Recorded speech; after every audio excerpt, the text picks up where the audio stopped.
This is the big score, so named because it is so big and it is the first, the last and every scoring board you'll ever need in between. Okay, now it is essentially like a supersize ruler, and when we say supersize, it's bigger than A3 cardstock. When we mean a ruler, you've got your ruler along the top. Now this is the inches ruler, and it is both metric and imperial, so you've got your inches on one side and your centimetres on the underneath.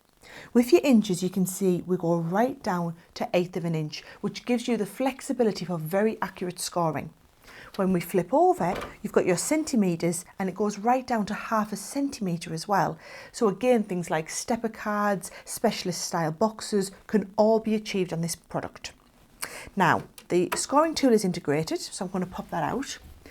One of the other great things about this product, which is what this tutorial is going to show you, is how the box making facility works. Because what you've got is you've got one set of lines running along the top here. So when we put our cardstock against the left hand side and read along the top, we've got measurements at the true measurement. So 1 inch, 1.5 inches, etc. Alternatively, if we rest at the right hand side and read along the bottom, you've got another set of measurements which are slightly offset.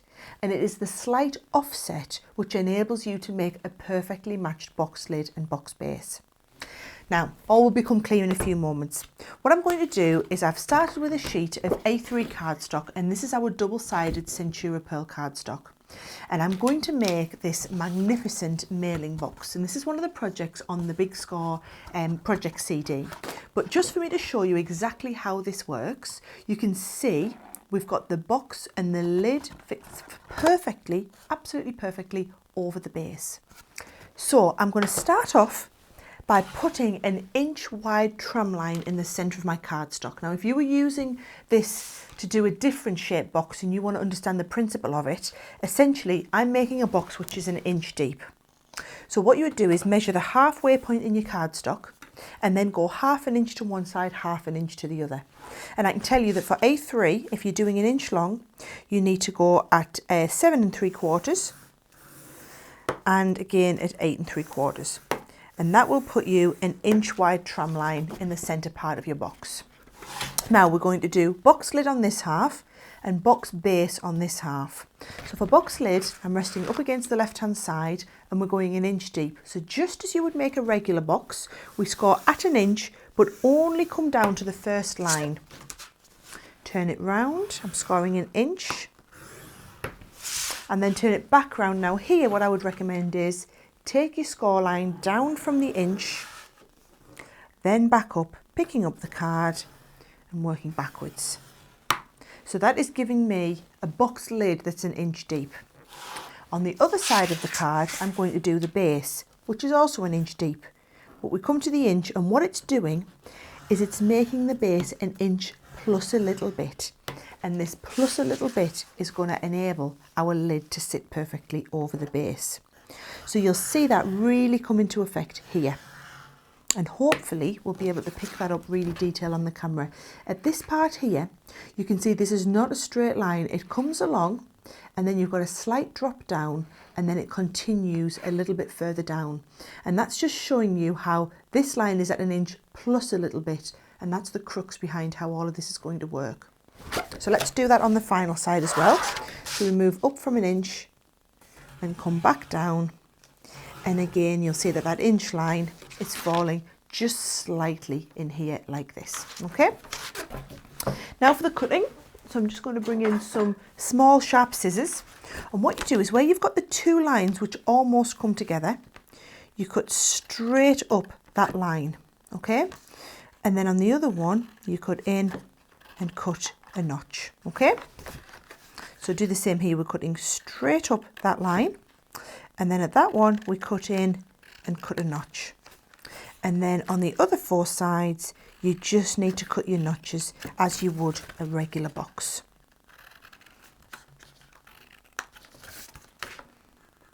Now, when you are cutting, people often ask me, whereabouts should I cut in relation to the score line? I would say cut right up the centre of the score line for a very accurate cut. Now, those are all of the parts I need to cut out. If you look at what I've done in this one that I've prepared, I've just taken what is the lid and cut out an aperture and then added a little bit of glitter. And then I've taken some lovely cardstock, done another aperture on the inside and added glitter to this. So when I stick this inside, and this final one also has acetate inside, I'm just going to lie this perfectly inside, and it just adds a little bit extra excitement to the front of the box. And you would do all of that at this stage before you continue with the assembly. Now, if you are making boxes, it's very important that you only ever use either a wet glue, so a tacky glue such as the Collall tacky glue is perfect, or if you are using a tape pen, you must use our Crafter's Companion Ultra Strong ones, which are these purple ones here, which have been designed to use for box making. Now, first thing we're going to do is we're going to assemble the base of the box. So all of these folds have been folded and burnished. And what I'm going to do now is I'm going to line up this part here against exactly here. So we come round like this, sticking the base together. And here again, sticking the base together like that. And then do the same on the bottom half, sticking the base in on both sides. Then on the lid, we only have these two elements here. So 1 and 2. And you'll see that the base fits absolutely perfectly over the lid. All of the sizing is done for you. And then all we've got to add to this is a lovely little decorative bow which goes across the corner. And there is your perfect mini mailing box.